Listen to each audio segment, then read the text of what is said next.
जय शिव बाबा। जय निरंतर परम पिता परमात्मा।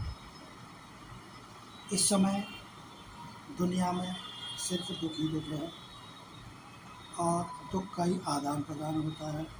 एक दूसरे को दुख ही दुख लेते हैं और दुख ही दुख देते हैं। इम्तहान के समय यदि कोई सब्जेक्ट में कमज़ोर रह जाता है तो उसकी दिल धक धक धक धक करती रहती है जब तक उसका वो इम्तहान, उसका वो पेपर कंप्लीट ना हो जाए। योग शब्द थोड़ा कठिन है तो हम कहेंगे याद से ही पवित्रता धारण होगी और ज्ञान से अविनाशी कमाई जन्म जन्मांतरों की। योग बल में रहेंगे तो समस्याएं, जीवन की जितनी भी समस्याएं हैं वो सब स्वतः ही समाधान की ओर बढ़ती रहेंगी, आती भी रहेंगी। ऐसा नहीं है कि समस्याएं नहीं आएंगी, आती भी रहेंगी और अपने आप ऑटोमेटिकली स्वतः समाधान की ओर जाती रहेंगी। वर्तमान समय में कुछ आत्माएं अपने खुद के लिए ही अकल्याण का साधन बन जाती हैं। घोर अंधियारा है, पतित दुनिया है, तो आत्माएं भी मनमत पे चलती हैं और मनमत से अपने ही अकल्याण का साधन बन जाती है। इस जीवन में बच्चा, बूढ़ा, जवान, महिला, पुरुष सबको अपनी आत्माओं की सद्गति करने का अधिकार है। सबकी आत्माएं एक जैसी निराकार बिंदु स्वरूप होती हैं, कहीं किसी की छोटी नहीं होती। यदि कोई मोटा है तो उसकी मोटी आत्मा होगी, कोई छोटा है तो उसकी छोटी आत्मा होगी, ऐसा कुछ नहीं है। छोटे बड़े तो उनको पार्ट बजाने के लिए जो शरीर मिलते हैं वो ज़रूर छोटे बड़े हो सकते हैं। पुनर्जन्म में लेते लेते आत्माएं गिरती रहती हैं, सतो प्रधान से रजो प्रधान, रजो प्रधान से तमो प्रधान, और लास्ट में वो पतित बन जाती हैं।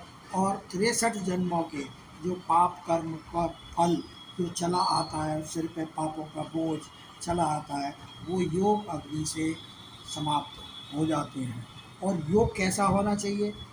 आँखें यदि साक्षी भाव से खुली रहती हैं तब ज्वालामुखी योग कहलाएगा, जिसमें योग से अग्नि प्रज्वलित हो जाती है और उस अग्नि से जन्म जन्मांतरों के पापों का बोझ हल्का हो जाता है। साधारण योग में विकर्म विनाश नहीं होते और आँखें भी खुली नहीं होती, वो बंद हो जाती हैं, बंद रहती हैं। तो बंद आँखों से किया हुआ योग साधारण होता है, खुली आँखों से किया हुआ योग विशेष होता है। और खुली आँखों का मतलब ये होता है कि खुली आँखों से आप कुछ देख रहे हैं, देखते हुए भी ना देखें। विश्व में शांति तो सब चाहते हैं, पर यह नहीं जानते आज के मनुष्य कि इस दुनिया में शांति पहले कब कब थी या कब तक रही, या अब वह कहाँ चली गई, या अब वो फिर दोबारा से कब आएगी। यह रोगी दुनिया है। यहाँ बड़े बड़े साधु, संत, महात्मा, गुरु, गोसाई बीमार पड़ जाते हैं। क्यों पड़ जाते हैं? कि उनके भी पाप कर्मों का बोझ उनके पास रिपीट होता है और सजाएं खाते हैं। सतयुग त्रेता में दुख का नाम निशान नहीं होता। द्वापर युग में जब से भक्ति चालू होती है, मध्यकाल से, तब से भक्ति जोर पकड़ती है और लोग दुखी होना चालू हो जाते हैं। ज्ञान धन से ही स्थूल धन की प्राप्ति हो सकती है। यदि आपके पास अविनाशी ज्ञान रत्न का खजाना है तो आपके पास स्थूल धन की भी कमी नहीं हो सकती। यह बाबा कहते हैं। जय शिव बाबा। जय निराकार।